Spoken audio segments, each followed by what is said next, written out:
Thank you, Vernon, for coming on the show. I mean, we definitely appreciate that. I want to congratulate you on your win over Manuel Perez there. But I did see also on Twitter, you were telling me that your old Twitter, your management has that. Is there a problem with your management, or what's going on there? Can you repeat that question one more time? Yeah, I'm sorry. You were saying on Twitter that you were having problems with your old Twitter account, and that your manager has your old management has gotten contact of that or control of that. What's going on there? Yeah. My old Twitter and Facebook and all of that, Instagram, that it wasn't never me. It was my old management team, and they had the codes and stuff for that. I usually don't do the Twitter or Facebook thing. Oh, okay. Well, I'm glad we got a hold of you that way.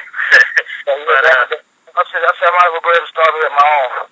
Let people know that, because, they had me beefing with a lot of people on there for nothing. Oh, wow. So they were just starting random fights for nothing? I mean, with other fighters, or? Other fighters, other people, it was really unprofessional. They were on there trying to talk to women and so forth. It just was really unprofessional. And I really had no clue that it was as bad as it was. I would notice, though, I would go to fights and stuff, and I would see other fighters, and would say what's up to them. They would just look at me all sideways. I'm like, "Damn, what are they looking at me like that for?" And then come to find out that I was beefing with them on Twitter, and it's like, oh, I didn't even know. Oh, wow. Yeah, that's really shady. That's bad management right there. But let's go ahead get some interview questions here. Rob, you got some questions for Vernon? Yeah, what's up, man? Hey, how you doing? What's up with us? I'm doing pretty well. My first question. Oh, I'm sorry. I'm doing pretty well. Okay, that's what's up. My first question for you is, I understand you're having some problems there with management, but are you still under promotions with Don King? No longer in business with Don King, and I'm so glad to get up out of that. Okay.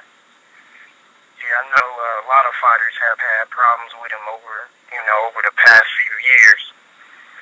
I want to talk to you. Go ahead. I'm sorry. No, go ahead. Well, I was going to talk to you a little bit about that experience and some of the other things you endured early on in your lifetime, like the violence, the setbacks, the one lost to Zab Judah. What has all of this taught you? Can you repeat the last part of that? I think the phone's going in and out. Yeah, I'm sorry. What has all of those things taught you with the issue with Don King going through that, the early violence in your life, and all the setbacks and the loss to Zab Judah? Well, when it comes to the contract with Don King, it's just, not trying to rush into nothing. Always have your attorney present, regardless of what, other people might lead you to believe, So I learned that from the Don King incident. And, as far as, the violence in my life, it really just was a part of life, growing up and being in the streets of Detroit, violence is everywhere. And it's everywhere in every city. It happens in every city. And, it humbled me real good. And I just choose my people, the people who I hang around, who I deal with more carefully nowadays. Okay. So then is it clear to say then that all those distractions and everything that we're going through is all behind you now? Yeah, definitely all behind me now. I don't do a lot of the things I used to do before. I definitely don't do anymore. And and a lot of that is to do because of the situations I've been through. And the fight with Zab Judah, I was in real good shape condition-wise for the fight, but mentally I was not ready. Mentally I wasn't prepared for the fight. And the reason for that was because we didn't do any southpaw sparring. The one southpaw that I did spar was a cage fighter, an MMA fighter, and the other guy that I sparred with, he was like 126 pounds. And every time I caught him with the right hand, he would switch back to right-handed fighter. So I really didn't get too much southpaw sparring at all for his ass in the fight. And that's why when I went into the fight, I might have sounded cocky and convincing about being real confident in it. But, I knew deep down inside that the camp wasn't a good enough camp. Okay. So then, now going forward, since you're moving on and everything, is there some new people in your life right now that are steering you, in the right direction? Yes, Rick Lazarus is my manager now and promoter, and I also Carlos Salinas, who is my matchmaker, who's been matching my fights since the beginning of my professional career, and we're all just pretty much going the right way, and everything's going good as far as that's concerned. I just had the fight with Manuel Perez on ESPN. That was my second fight back after the Zab Judah fight. And then hopefully I'll have another fight in August 28th, hopefully. But ain't nothing on paper yet, so I'm not really too for sure about it. So I don't really want to give out too much details about that. Okay. So is the goal to keep moving forward and fight more fights throughout the year to keep getting your name back out there, or you just want to do something where it's you take the time and due to the right situation, then you'll accept the fight? Yeah, definitely. I really think that my name is already out there. People know who Vernon Iceman Paris is.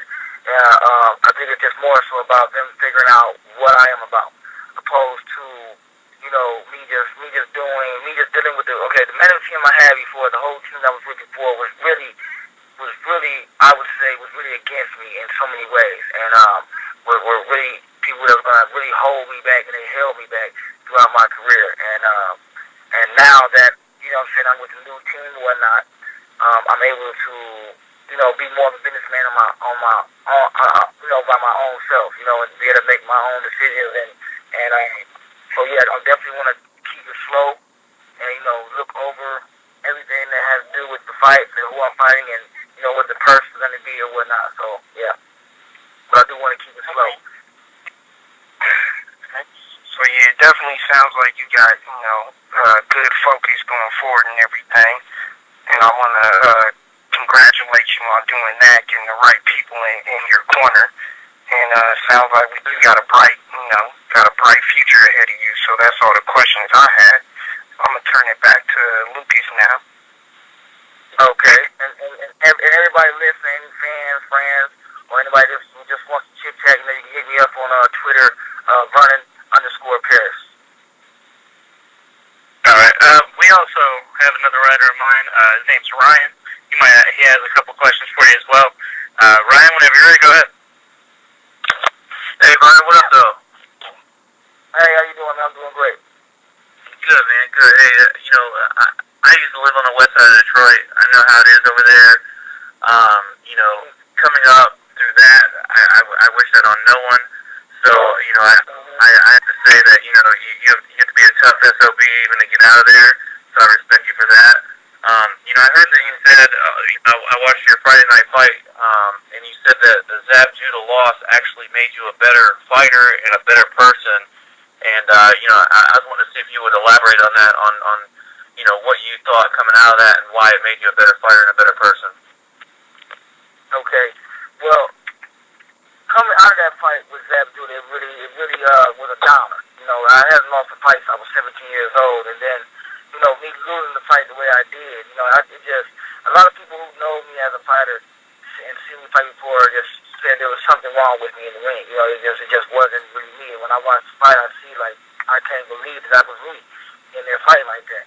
And it taught me a lot as far as taking what I do, boxing, more serious, and knowing that you have to be fully prepared for anybody you step in the ring with, and that the people I do business with, when it comes to my camp and sparring partners, they have to be serious and willing to do and pay for whatever it is I need done. So if I need a sparring partner, they need to fly them in, give them a place to stay, and make sure that they're taken care of so I get the best sparring. And and then just as far as even on the outside of my life, taking certain things more serious now, and then doing things more in the business aspect. Because at first I was just allowing my team to handle all the business part, and I would just train, stay in shape, and fight. But now I know that it's important for me to be a part of the business part as well. So so I can know exactly what's going on, so I won't find myself in a bad predicament like before. Yeah, absolutely, and it's good to hear that you it sounds like you've taken more control of your career, since leaving the donking promotions and all that good stuff. Do you see yourself in the title hunt maybe towards the end of this year or the beginning of next year? You've had 2 wins since the Zab Judah fight, and you had a pretty tough fight against Manuel Perez. It was a unanimous decision, but it was a tough fight. You went the distance with him. After your next fight that you were talking about, do you see yourself getting back into the title picture, towards the end of this year or maybe the beginning of next year? Well, actually, my goal is to hopefully have at least a title eliminated by the end of this year, and hopefully going into a world title fight by sometime the beginning of next year. That's one of my main goals right there. I've been talking to him, we've been discussing that as well, and hopefully this fight in August will be a fight that will put me in a spot to be able to have that title eliminator. Like I said, I don't want to give out too much details about it, but once the papers are signed, I will definitely let you guys know that it's going down and where it's going to be at and what station to be broadcast on. And also, I want to elaborate on the Manuel Perez fight. Yeah, Perez was a tough fighter, and he came here to win too, and I liked it, because it was a real entertaining fight as far as for the people in Detroit. But seeing that I hurt my hand in the fight, both of them. In the early round, in the 4th round I hurt my right hand, and in the 5th round I hurt my left hand. So it was like every time that I hit him, it was hurting my hand more and more and more. After the fight was over, this is the first time that I fought. I've hurt my right hand numerous times before in other fights, but this time it was a lot different because when I took my wraps off this time, my hands were swollen, both hands. Yeah. So, did you break any? Did you break them, or was it just like a sprain or a swelling? No, I didn't break them. I think what had happened was the person who wrapped my hands didn't wrap my hands right. Gotcha. Maybe it wasn't enough cotton around the knuckle parts.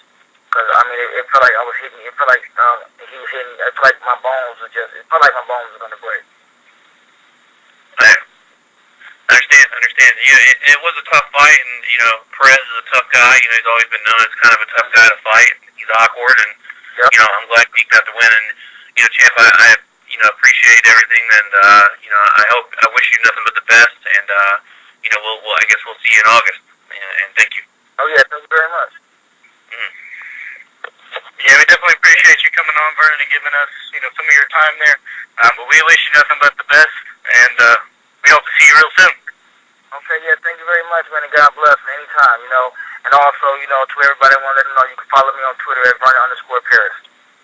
Yeah, we will be in touch, Brent. All right, thanks, man. Appreciate you guys. God bless.